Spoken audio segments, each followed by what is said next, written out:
ഭാരതം ലോകത്തിന് പകർന്ന മഹത്തായ ദർശനമാണ് ധർമ്മമെന്ന് RSS മുൻ സർകാര്യവാഹ് ഡോക്ടർ മൻമോഹൻ വൈദ്യ. കൊച്ചി അളമക്കര ഭാസ്കരീയം കൺവെൻഷൻ സെന്ററിൽ നടന്ന ശബരിമല അയ്യപ്പ സേവാ സമാജം ത്രൈവാർഷിക ദേശീയ ജനറൽ ബോഡി ഉദ്ഘാടനം ചെയ്യുകയായിരുന്നു അദ്ദേഹം. നരേന്ദ്രമോദി സർക്കാരിന്റെ പ്രവർത്തനങ്ങൾ ഭാരതീയൻ എന്ന നിലയിൽ ഓരോരുത്തർക്കും അഭിമാനമുള്ളതാണ്. ഭാരതം സ്വന്തം വ്യക്തിത്വം ഉയർത്തിപ്പിടിച്ച് മുന്നേറുന്ന കാഴ്ചയാണ് ഇന്ന് കാണുന്നതെന്നും ഡോക്ടർ മൻമോഹൻ വൈദ്യ പറഞ്ഞു. ഭാരത ജനത സഹിഷ്ണുതയുള്ളവരും വസുദൈവ കുടുംബം എന്ന ആപ്തവാക്യത്തിൽ വിശ്വസിക്കുന്നവരുമാണ്. എന്നാൽ പല കാര്യങ്ങളിലും സഹിഷ്ണുത അതിർവരമ്പുകൾ ഭേദിച്ചു കഴിഞ്ഞുവെന്നും മൻമോഹൻ വൈദ്യ പറഞ്ഞു.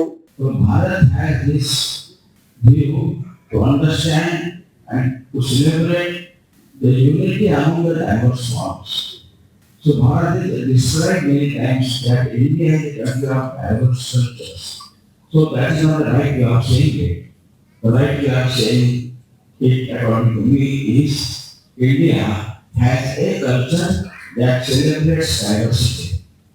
Together diverse cultures, culture is one, and we celebrate diversity. സ്വാഗത സംഘം വർക്കിംഗ് ചെയർമാൻ SR കുമാർ അധ്യക്ഷത വഹിച്ചു. സന്യാസി മാർഗദർശൻ മണ്ഡൽ സംസ്ഥാന ജനറൽ സെക്രട്ടറി സ്വാമി സത്യസ്വരൂപാനന്ദ, മിസോറാം മുൻ ഗവർണർ കുമ്മനം രാജശേഖരൻ, പന്തളം കൊട്ടാരൻ രാജകുടുംബാംഗം നാരായണവർമ്മ, പ്രീതി നടേശൻ എന്നിവർ പങ്കെടുത്തു. ജനം, കൊച്ചി.